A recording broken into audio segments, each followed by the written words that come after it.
Bismillahir Rahmanir Rahim. Alhamdulillahi Rabbil Alameen. Wa sallallahu ala Sayyidina Muhammadan ashraf al-anbiya'i wal mursaleen wa ala alihi at-tayyibin at-tahirin wa sahabati al-akrameen wa tabi'in lahum bi ihsan ila yawmiddin wa alayna ma'ahum fihim bi rahmatika ya arhamar rahimin. Inshallah, that we will be looking at some of the very specific what are known as adab, translated as etiquettes. And that this is a very important word, and I'm not sure how much detail that Imam Amin went into discussing this word, but it is a very, very important word, this word adab. And that we hope that this word will eventually become a word in the English language so that we don't have to translate it, that we can understand the word as it is, and then eventually that we can use it as the way that it was meant to be used. That adab is the very essence of the deen. It pertains to that everything that what it is that we're supposed to be doing, everything that it is that we're supposed to be learning. Imam, you can join me up here if you want. You're welcome to. We're speaking about adab, and you're the imam here, so we have to have adab with you. You all have wonderful adab in letting us come here and to learn together here in this beautiful masjid. And one of the linguistic subtleties, and this is something that a West African scholar by the name of Sheikh Muhammad Maulud pointed out to, is that adab is something you begin with, and because you begin with it, you always end with it. Adab is a part of the beginning of the path, the middle of the path, and the end of the path. And essentially that when you become more and more refined is that you will just simply have more and more adab. And that the linguistic subtlety there is that if you switch the letters around, so you have alif, da, dal, and ba. And if you switch it around, it's ba, dal, alif, which is bada, which means to begin. So thus you have the word bidaya. It's a linguistic subtlety. In other words, it's indicating that adab is something that we begin with. And because that it is so, so important. And that what you will find is ultimately is that there's not one moment of your life, there's not one situation that you can conceivably be in, except that in that situation or in those circumstances there is an etiquette or etiquettes.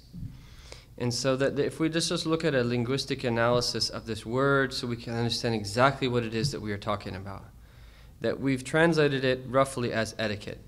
It could also be translated, adab could also be translated as manners. It could also be translated as proprieties, that etiquettes. These are all translations of the word.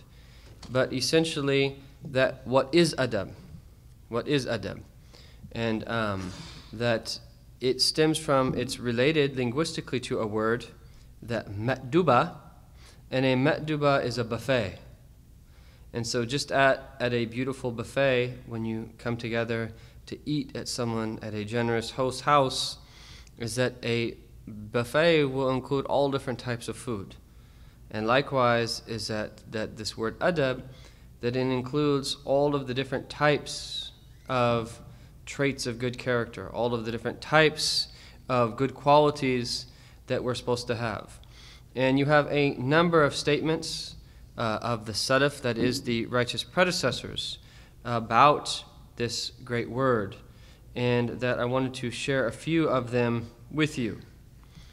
That Imam al-Qarafi said in his famous book, Al-Furuq, which is a book where he will mention what is apparently two terms that are close in meaning, and he'll speak about the differences between those two terms. And it's a great book. And he says in this book, know that a little adab is better than a lot of action. Know that a little adab is better than a lot of action. This is why the righteous scholar Ruwaym said to his son, O son, make your works like salt and your adab like dough. A lot of adab with few righteous works is better than a lot of works with a little adab. And that might not be what we were wired to believe religiously growing up. And we might think that no, it's about how many works that you do, how many deeds that you do outwardly. And so what is he saying here? Is it just as that if you are baking something, if you're baking bread, for instance, is it obviously that the proportion of salt to dough is going to be a tiny bit of salt in a lot of dough. And so his advice here is that we make that adab be our staple way of worshiping Allah subhanahu wa ta'ala. Okay? And what we are exposed to in part 3 of the beginning of guidance are these various etiquettes that we have at various times.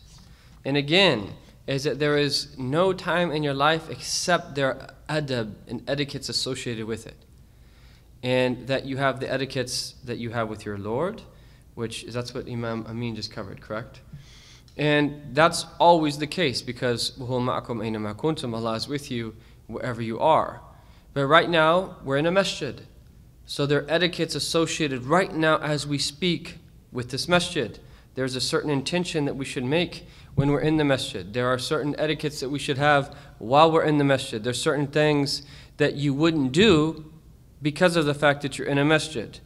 Is that we're also here learning together. So there are certain etiquettes that you will have right now as we speak because we were all collectively in a process of learning together. There's certain things that you won't do. And that there are certain etiquettes that you have in the morning. There are certain etiquettes that you have in the evening. There are etiquettes that you have when you when you freshen up. There's etiquettes that you have when you wear your clothes. There's etiquettes that you have when you get into your car and you go outside. There's etiquettes that you have at the workplace. To re-emphasize what I've said now twice, that in every aspect of your life, there's etiquettes. And this is what Islam is supposed to do to us, as Imam Amin so intimately shared with us last night, when his mother told him that Islam has done you well. And I was thinking about my own situation and that how long it took my own mother to come to that realization. Because at first, in my context of growing up in a white middle class household, is that for me to become Muslim was an egregious violation of normative white culture. And I still remember to this day, when he was speaking about telling his mother that when he went going overseas, I still remember to this day that when I was a sophomore in college, and my mother went downstairs and saw that it was 4 weeks into the term, and noticed that I didn't have any books, and she came upstairs and panicked and says, "Where are your books?" And I told her, "Mom, I'm going to Mauritania." And I still remember to this day, it was actually a very, very difficult day. I'd never seen my mother cry like that in my life, ever, profusely. The only way I can describe it is that if you can imagine a mirror and you take a rock and you throw it at the mirror and the mirror just shatters. That's the only metaphor I know, what happened to my mother's face when I told her that I was leaving the university and going to Mauritania. But subhanAllah, that it took time for her to realize, the true blessing of Islam. And I didn't have the proper adab that I probably should have had with them. And people that convert have, different ways that they need to protect themselves in the beginning. And there is a tendency for some converts to be a little bit strict with their parents in the beginning. And ideally, we are supposed to maintain those family relations and to be very good to our parents. However, there is sometimes a need to distance ourselves slightly, even if puts a bit of a strain on the relationship for protection. Because especially if one's family is one that doesn't accept their conversion and that wants them to get back into their same old self, and there's a lot of pressure there. Sometimes it's important to get a little bit of distance and to put up a little bit of that barrier so that you can protect your Islam. Now, that's only permissible to the degree that it's necessary. That if it's not necessary to do that, then the original ruling remains, is that one is supposed to preserve and to be very good to one's family. I don't know why we're on that tangent right now, but what were we talking about? Etiquette. Sorry. Huh? Salt and bread. I'll get back to this statement. So this is what Imam al-Qarafi, so he says, "O son, make your works like salt and your adab like dough." So we might not be trained to think of things in this way. But actually that adab that you are having in all of those different states is that you're actually worshiping Allah. And, I know how we got into that tangent, is that this is the whole thing, is that this is a sign that we've become more refined. This is a sign that Islam has done us well, is that we learn to have adab. And you could only imagine that what it would have been like to have seen the companions of Rasulullah. That these were people that, yes, there was a few of them that were a little bit more refined than others, but for the most part, they were not refined. And what would it have been like for them to spend a year, 2, 3, 4, 5, 10 years with Rasulullah sallallahu alaihi wasallam? What would it have been like? That to see how refined that they had become, and the way that they speak to one another, the way they interact with people, the way that show the beauty and the light of Islam. You could only imagine what it would have been like, because that the Sahaba, that they had an ability because of the strength of the light of faith that was in their heart to do things that otherwise that would not have been possible. The only way to explain the expansion of Islam that quickly and the way that they were able to affect other people, oftentimes not even knowing their own local language, was because of the power of light. And this is the thing that happens, is that the stronger that the light of our faith becomes, the more is that we will then be able to, in a sense, bend the means. And what I mean by bending the means is that we will always remain in the means. We're always going to have needs for sleep and for food and for shelter and so forth. But the stronger one's faith becomes and the more that we rely upon Allah Ta'ala, is that the less that we have to be within that realm of the means. Is that, in other words, that our relationship with the means becomes lighter. Is that we start to have what other people need much more of, less of, as a result of the strength of Iman. So this is his advice. We have this famous story that we've all heard many times about the great Imam Malik. One of Imam Malik's students studied with him for 20 years, 18 of which he spent learning adab, and 2 of which he spent learning sacred knowledge. He later remarked that he wished he would have spent the entire time learning adab. And his comment is that you can learn knowledge from a lot of people, but where are you going to learn knowledge like that of Imam Malik? Someone who would not use the restroom within the city limits of Medina, would not wear shoes within the city limits of Medina, would not ride a donkey or any type of animal within the city limits of Medina Munawwara. That Imam Malik had intense love and respect for the blessed city of Medina Munawwara, which was the city of the Prophet, and this is why he is termed the Imam Dar al-Hijrah.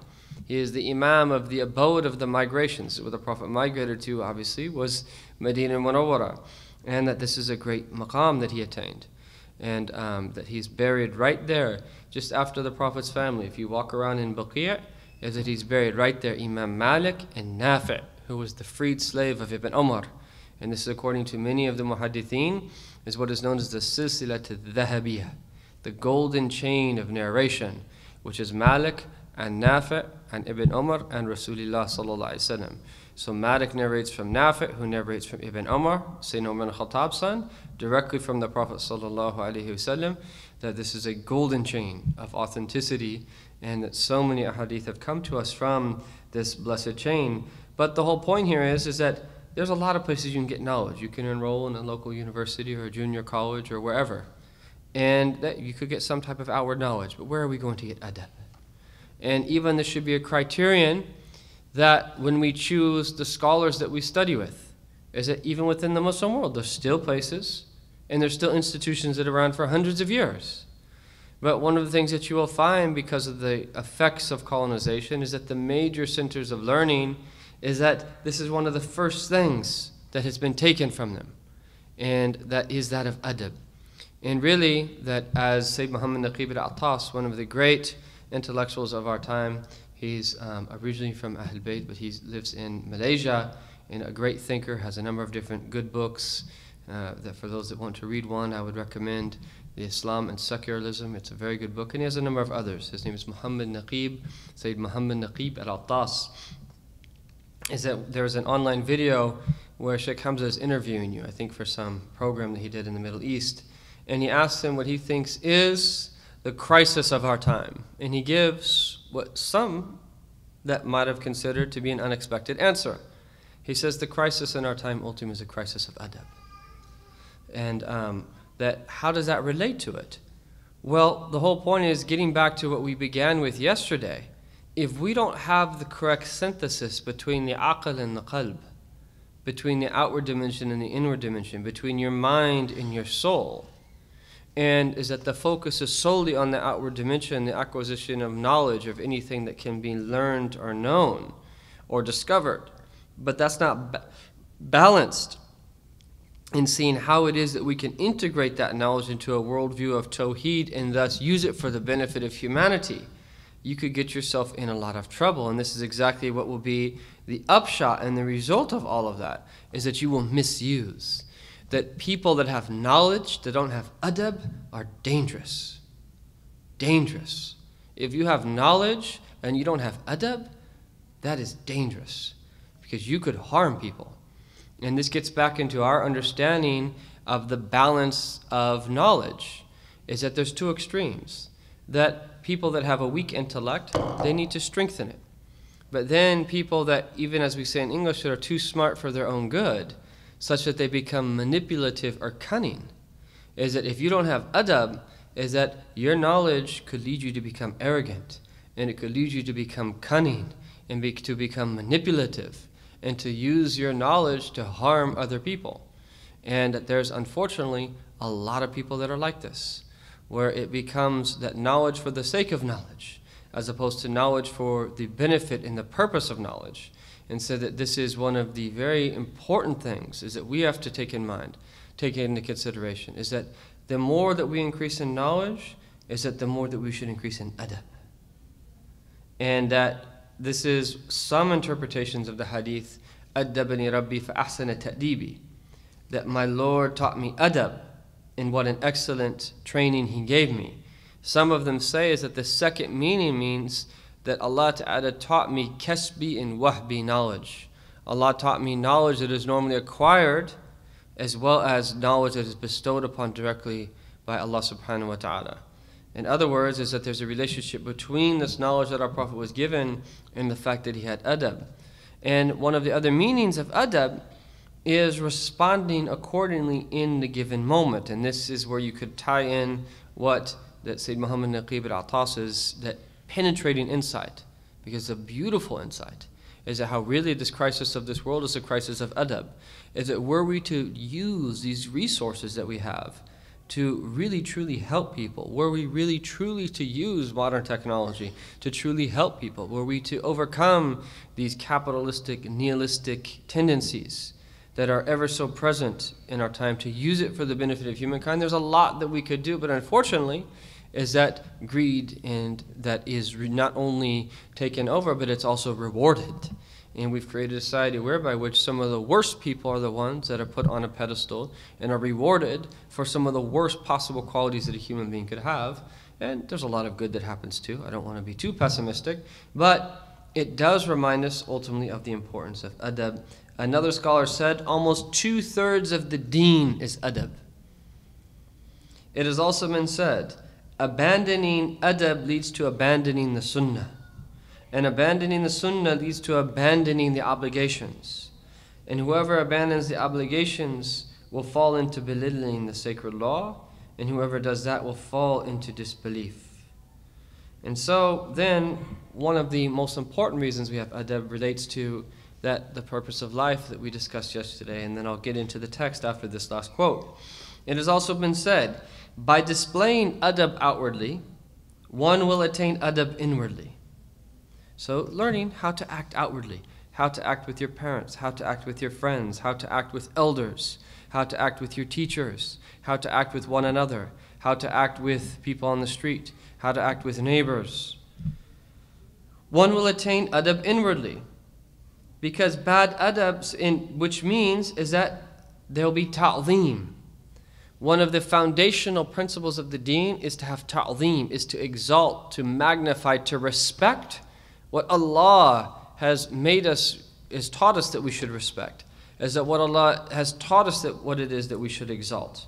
And so because bad adab stems from the lack of exaltation, so meaning that if we truly knew the sanctity of the masjid, if we truly knew the sanctity of a masjid, and as we walk through that door, that we're cognizant we are in a house of Allah. We are in a house of God. And that we would make sure, okay, I'm going to step in with my right foot.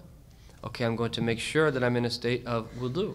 I'm going to make sure that I don't talk about anything worldly. I'm going to make sure that I keep my voice down. That I'm going to make sure to pray the Tahiyyat al-Masjid. That I'm going to make sure to preoccupy myself with otherworldly things of a religious nature. I'm going to make sure to make the right intention when I'm in the mosque. And that I'm here and you can make a number of different intentions, to preoccupy yourself with good and so many other intentions. And that if we're aware of the sanctity of the masjid, because of the state of ta'aleem, of exaltation that we have in the heart, that we will give it its right. If we are aware of the sanctity of our brethren, and meaning that the Muslim female and male brotherhood and sisterhood, is that if we're aware of what it means to say La ilaha illallah, if you're cognizant of that, you will give it its right, or you'll be much more able to give it its right. But if you just think, oh, this is just a person, and that you're in a state of heedlessness, and all you're considered about is the way that they dressed or how they look and whatever else is all these outward criterion, and you don't have that ta'zeem in your heart for the people of La ilaha illallah, as that you will find it's very easy to mistreat them. But if you are aware that everyone that is around you is that this is the ummah of the Prophet sallallahu alaihi wasallam, every single one of us in the room, rather every single one of us that has ever said La ilaha illallah or has been raised in Islam, even if they got caught up and even if they started doing things that they shouldn't have been doing, the Prophet is concerned and loves every single one of his ummah, wherever they might be in any given time. And that he will not rest on Yawm al-Qiyamah until every single one of them ultimately enters into paradise. That's who our Prophet is. And that once you're aware of that, how are you going to interact with your brother? If they need to be advised on something because they're doing something wrong, advise them. How would you advise them if the Prophet was present? How would you advise them if you realized that they were loved by the Prophet by virtue of their iman? How would you advise them? That you would advise them very carefully, and that in the rarest of circumstances you might need, as Imam Amin was saying last night, to be lion-like and to put people in check and so forth, but that the foundation is one of gentleness and softness and carefully pointing people in a general way towards what is good, while at the same time being firm when necessary. So, lack of exaltation stems from weakness of love, and weakness of love stems from inclining towards other than Allah. If love is present, exaltation is present. If exaltation is present, adab will be present. And the presence of adab leads to realization. So in other words, is that our path to Allah and coming to know Him, which is the whole purpose of creation, is that it's inextricably linked to adab. Adab is a part of this whole thing. So having said all of that, there's a lot more that could be said about adab and its importance, but we want to look at a few of the etiquettes here of the student, and that these are particularly applicable in a setting of sacred knowledge and of general applicability to that anything that we learn. And obviously that teachers are different, and that all people that we respect, but there's going to be increased levels of respect for people of faith, increased levels of respect for that people that are scholars, increased levels of respect for people that are also righteous. And so that let's look through a few of these etiquettes. And what we'll notice is that we've become so warped in the time in which we live that one of the great things about studying traditional books, what we mean by traditional books, books that have been in existence for a long time or are on the same methodology of traditional books, is that you start to get insights into that how affected you've become from the disease oftentimes of modernity, where you'll all of a sudden start questioning, how do you understand that? How do you understand that? How do you understand that? Yes, it is the job of the scholar to that explain what these mean and contextualize them. But it also that is a sign too of the way that we've been polluted by the ways of thinking of the modern world. And it's very difficult not to be. when we're inundated night and day, that don't think when you pick up the New York Times or you read Time magazine or The Economist or whatever else that is that you're doing with your time, or watch some type of TV show, that is just some type of neutral knowledge that is being presented to you. On the contrary, it is highly charged knowledge, that there are a number of underlying assumptions that is really trying to sweep you in a particular direction and oftentimes indoctrinate you if you're not careful. Just the various ways that the two different sides are presented, if you're not careful, is that you will be led into that, just as you are in a movie, is that you go in and that you have the antagonist and the protagonist and so forth, and that naturally that you will incline towards the hero of the movie, and oftentimes is that that hero is that might be doing something that's haram. How are you going to be for a hero that's not doing something? In other words, that the manipulation of the emotions that happens, that in that the modern mass media is very, very serious, and that becoming aware of that is extremely important for every believer. So he says here, if you are a student, then the manners of a student with the teacher are. So he's going to mention a number of them here. Be the first to greet and offer the salutation of peace. And so it's from the etiquette is that the student begins the teacher with salams. Now, from the teacher's perspective, is that they actually consider the student the teacher. And they consider the student better than they are. And that from their perspective, they will actually want to begin with salams. But this is when you have the most beautiful society possible. This is when you have great relationships, is that where the two friends both relinquish their rights and go out of their way to give the other their rights. When husband and wife relinquish their rights and don't demand them, but go out of their way to give the other one their rights. When brothers and sisters do this in their relationships, when people do this, you get the most beautiful relationship possible. As long as there's a demanding of rights, there's not going to be much love. It's very difficult to preserve mawadda and love when there's a demanding of rights. But when there's an overlooking of the idiosyncrasies and the faults of another, and that understanding from their perspective, that the way they are and their temperament and how they view the world and their upbringing and so forth, and then not demanding one's own rights, you get beautiful relationships there. And then that Allah inspires you to do certain things in relation to that other person without them even knowing, that ways of protecting their honor and ways of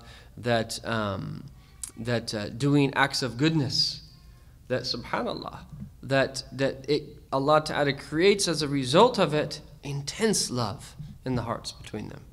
And that this is really the secret.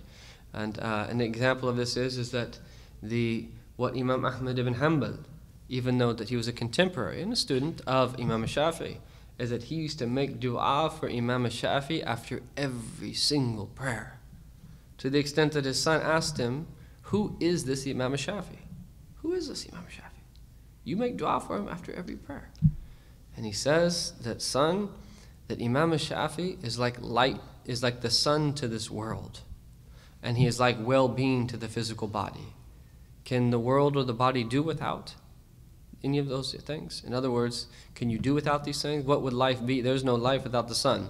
There's no quality of life without well-being. And so that these types of things, where is that you're willing to sacrifice, you're willing to take hits for them without them even realizing what you're doing. And that these types of things create an intense amount of adab, of love between the two parties. Not to speak too much in his presence. It was always considered to be bad adab with one's teacher to speak too much. And different teachers are different. Some teachers are much more relaxed than others, and then there's different ranks. You have teachers that are like older brothers, right? Then you have teachers that are seasoned scholars, and then you have like scholars. So these are just rough breakdowns, and there's probably different ways of looking at it. But you have like your junior teachers, your seasoned scholars, and then you have your scholars. And you obviously will relate to each one of those categories slightly differently. Not to speak unless asked something by the teacher. Not to ask questions without first seeking permission. not to say in contradiction to what he has said, so-and-so, e.g. another scholar says something different from what you say, not to point out something contrary to his opinion, thinking himself more learned than the teacher, not to whisper to another student in his gathering, not to look around, but rather to sit with good manners, eyes downcast as though in ritual prayer, not to burden him with questions when he is tired or weary, to stand when he stands out of respect, not to follow him from the gathering, talking to him and asking him questions, not to ask him questions on the way to his home until he reaches there and grants permission, and not to form a bad opinion of him regarding actions that appear outwardly to be blameworthy, for he knows better about his own personal affairs. Let the student recall the words of Moses to Khidr, peace be upon them both. He said, "Have you made a hole in the boat to drown the owners of it? Indeed, you have done a peculiar thing." Mistaken was he in his condemnation of Khidr's actions because he relied on their outward appearance. Now, if you would publish that in the New York Times or in the Huffington Post or the Washington Post, that you would have a huge backlash. See, this is the problem with religious people, right? Look at what they're teaching them. They're teaching them just to be conformists, and this is so that religious people can get away with crimes, and look what happens, and they'll mention all of these situations that they know of that have become public stories and so forth and so on. And masakin, that's unfortunate. And that we obviously have a balanced understanding of the way that we apply these etiquettes, and like we mentioned, is that they're applied in a different way to different degrees of scholarship. But the source and the root of them remain the same. Despite people's misunderstandings and despite the questions that might arise in someone's mind. And that even though in general that I would say is that teachers, especially in our time, should be close to the students and open up the avenues for that communication and allow them to feel comfortable with them so that they feel comfortable bringing up the issues that they're having and so forth with other people around or privately. In general, I would definitely say that, but at the same time, is that in order for the process of learning to take place, is that the basis of these etiquettes that they have to be there. They have to be there. But it's also an amana and a trust on the shoulders of the teacher, is that they don't put themselves in a position where they shouldn't. In other words, is that every teacher has to know their limits. And that one of the things, if you don't hear your teacher saying, Allahu alam, I don't know, that, subhanAllah, is that's actually a very bad sign. Because when you hear your teacher saying, I don't know, even regularly, what that means is that when they do answer your questions, they really do know. So if they never say, I don't know, then perhaps can you really trust everything that they're saying? By knowing where their limits are in what they know and what they don't know, when they say, I don't know, that's a very good sign. And this was the way of the early scholars, is that they would regularly say, I don't know. And we have to get ourselves used to saying, I don't know. This is not a university class where everyone's in a very democratic sense, opinion counts. Interpret the text however it is that you want to interpret it. Every possible interpretation, even if it's completely from your nafs and totally made up and has no basis in reality, that it's a valid interpretation because you are the one who interpreted that text. If you really get into critical theory, that literary theory, it gets really and totally and utterly ridiculous. And that what it opens up the door for is just every opinion counts, because the text in and of itself, that is not what generates, right, the understanding. It's the person. So every opinion that comes to the person's mind is a valid interpretation. And this is why you get some of the most ridiculous dissertations and theses that as a result, because it's just people that bringing out meanings and proving things that were not there in the text, period. I don't care what argument you'll put forth in a postmodern critique of the text. It's not there. It wasn't the intention of the author. End of story. But you can say that in a masjid, not in an academic department. You just have to show how somehow their argument is false, but that's all you can do. But this type of stuff is completely ridiculous, and this is playing it around its lab, in a sense. This is modern sophistry. And the sophists were these traditional group of people that the Arabs referred to them in Arab philosophy as la adriyun, that I don't know, I don't know, I don't know. And the way that you deal with someone who just says la adri, you smack them, and to the point where it's painful. And you say, did you feel pain? I don't know. Hit him again. Bow. I'm sure you felt pain now. I don't know. What do you mean? You felt pain, right? You don't know. You felt pain, period. And to say that you don't know is a lie. You felt pain. And so that this is what happens when people reach this ridiculous level of that mental gymnastics, is that it leads to undermining everything that we know and everything that all of the basis of everything that we need to come to terms with reality. So the most important aspect of learning is that we, especially in the sense of sacred learning, is that we know what it is, the purpose that we are learning for. What are we essentially learning for? Is that we are learning, and the dual meaning of that is that bringing knowledge in from without and having that activate by virtue of the fitrah, the natural disposition already would exist within us, is that we are learning essentially that to put ourselves in a position where we can expose ourselves to the sweet breezes of Allah's mercy, where we can learn to do what it is that He wants us to do outwardly. We can learn knowledge, put it into practice, and then have that bequeath and lead to a spiritual state. And the whole goal of learning ultimately is related to the goal of life, is to come to know Allah. It's to teach us how to be before Allah and to prepare for the meeting of Allah. And this has to be our primary intention in learning. Every time and every learning opportunity that you have is that even when you go to a boring khutbah, and we could go in a lot of detail about that. A lot of people don't like boring khutbahs. None of us like boring khutbahs. And especially if they're on a topic that, is not really one of the most importance. However, still, that imagine as if you are the only one intended by those words and benefit from what everyone says. Even if you don't actually fully agree with whatever's being said, find some benefit in it. Find some way to apply it to yourself. Find some way, even if you've heard the same thing 100 times, instead of like, I've heard that before, that really cause it to that be a moment of recollection and reflection, that to what degree am I implementing that? That if you already are implementing, make dua that Allah increase you in that.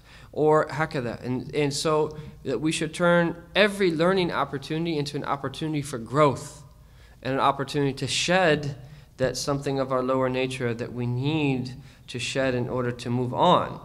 And so that as for these other etiquettes, many of them that they do also apply, try to always be in a state of wudu. That when you learn, and try to always face the qibla and face the direction of the Kaaba, even if you're at home. That try to the extent possible when you set up your work desk at home that you'll be reading at, or your chair, or your special chair that you like to read in, try your best to face it towards the Kaaba, or at least somewhat in the direction of the Kaaba. Even if the room is shaped such that it's got to be just, if it's slightly off type, you can take the opinion that some say, like in prayer, 90 degrees or even 180 degrees according to some opinions. Do your best to face the direction of the Kaaba. And that these type of etiquettes is that they really mean a lot. There's other things that you can do, like when you open up the Quran, for instance, or any other religious book, is that you want to go with a heart that is pure. Just pause for 2 moments and just repent for your sins. Astaghfirullah. And then open up Allah's book. Before you open up a sacred book, Astaghfirullah. And then open up the book. So that you go to that book with humility, which is why, one of the reasons why Allah Ta'ala begins Surah Al-Baqarah with Alif Lam Mim. These are the huruf al-muqatta'a. And that the Arabs knew what the letters were, but they didn't know the meaning. And so that it's a way of Allah Ta'ala conveying to those that are going to approach the Quran to do so with humility. And by extension, that all of the sacred books. These are sacred books. And that when you approach them with adab, that you benefit immensely from them. And so etiquettes of this nature are still very important. One thing that I will just add to this as well is that, as our brother Shaykh Kafani was mentioning yesterday, about how we don't have this dichotomy between sacred and secular knowledge, is that when you approach even what is, in some people's mind, quote-unquote, secular knowledge, that secular knowledge for us is knowledge ultimately that is from the book of creation, so that it is not secular, as long as it's tied into a religious meaning. Is that when you approach knowledge that might not at its face value be sacred knowledge, is that make an especially strong intention that when you study that, to find the relationship between what it is that you're learning in that particular science or subject to the deen. And you will find amazing ways to relate virtually everything to the deen. At first it will be hard. It's like, doing, exercising, doing push-ups at first. It's difficult. But eventually is that Allah will open up your mind to things where then that you will start to make those connections very quickly. Just very briefly, because I know that Taysir is going to stand here in a second and make me nervous, that the etiquette of the child with his parents. I'm just going to read through this very briefly, in brief commentary. If you have parents who are still alive, then the manners of the child with the parents are to listen to what they say, to stand up when they stand out of respect, to submit to doing what they say, not to walk ahead of them, not to raise your voice over theirs, to answer them when they call you, to be intent upon seeking their good pleasure, to lower to them the wing of humility, not to remind them of your goodness towards them, nor of the fact that you are taking care of their affairs for them, not to look at them askance, not to frown in their faces, and not to travel except with their consent. So where are we from that? Especially those of us that converted to this religion. La hawla wa la quwwata illa billahi al-aliyyil azim. How many of these do we violate regularly? And the problem is sometimes our own parents don't help us, because that, if we would show too much respect for our parents, they sometimes don't want you to do that because you make them feel old or something. Or that I've been in situations in my own family where you try to serve them and they almost get offended because, what are you trying to say, that I'm too old to, help myself? And it's a catch-22, because you still have to maintain that respect and then massage these things a little bit. If you know there's something that your parents really prefer to do, then that, massage these principles and maintain the general level of etiquette and try to implement this to the extent possible. Some of the traditional ways that children are with their parents, for instance, where I study in Tarim, is that any time that someone's parent would walk in the room, the child would stand. And if the child walked in the room, they'd go immediately to their parent and kiss their hand. And, how much is that really going to become a part of American culture? I don't know. My mom feels very uncomfortable, for instance, when I kiss her hand. So would my father. So, if you can implement it, fine. If not, other ways of doing it, something that they like, just greeting them or hugging them or whatever it is that they like. We should really try to work on the raising the voices. Is that if we ever need to advise our parents, you advise your parents, they say, the way that a servant would advise the one that they're working for. Is that you advise them with adab, and you always maintain that a lot of adab with them. And to the extent that we can keep in touch with them and let them know when we travel and so forth and so on, that we should. And again, that these etiquettes are very, very important, because the nusus, the words of the Prophet ﷺ, are the words of the Prophet ﷺ. Is that the contentment of the parents is a very serious thing. And at the same time, parents cannot abuse their rights, as happens at times. And so what we really want in this whole conversation is one of balance, is that there always has to be adab. That's foundational. And then there's different ways that will manifest that in the relationship, in different times, in different places, and that essentially that it's going to be somewhere in the middle, that parents cannot micromanage their kids' life and make all of the decisions and to make them miserable and choose their career and force them to have a particular spouse and to only live in this particular place. They can't abuse their rights as parents. At the same time, is that it still remains that the general permission is needed for the different things that they do. And so it's somewhere a balance between the two, and there's a lot more details. There's a very good course that Sheikh Rami Ansur offers on Seeker's Hub on the rights of parents. I highly recommend for those who want to go into more detail about this that they look into this course. And there's a translation of a text by the same Sheikh Muhammad Maulud. He's a great West African scholar that I previously mentioned, Mauritanian, that he has the book's been published And there's a lot of details, and he'll contextualize some of these traditional principles and etiquettes in our time. But if I may, in closing, just say, is that adab is this is the reality of the day. This is what we all want. Is that the more adab that we have, is that the more that we are preparing ourselves to ultimately draw near to Allah subhanahu wa ta'ala. This is what it's all about, is having adab. And no one had more adab than our Prophet sallallahu alaihi wasallam, especially when we talk about what the elect of those who know Allah, those who are beloved to Allah receive, is that there's no way to receive that. And there's no way to move to the higher degrees of closeness to Allah Ta'ala than to have adab. We have to have adab. May Allah Ta'ala bless us all to have adab in all of our different interactions with our Lord and with people and all the different classifications, inwardly and outwardly. That may we be people who that live a life of adab and that desire a life of adab and reach the highest degrees of closeness to our Lord Subhanahu wa Ta'ala, that through the adab that we show and exemplify. Wa sallallahu ala sayyidina Muhammadin wa ala alihi wa sahbihi sallam, walhamdulillahi rabbil alamin.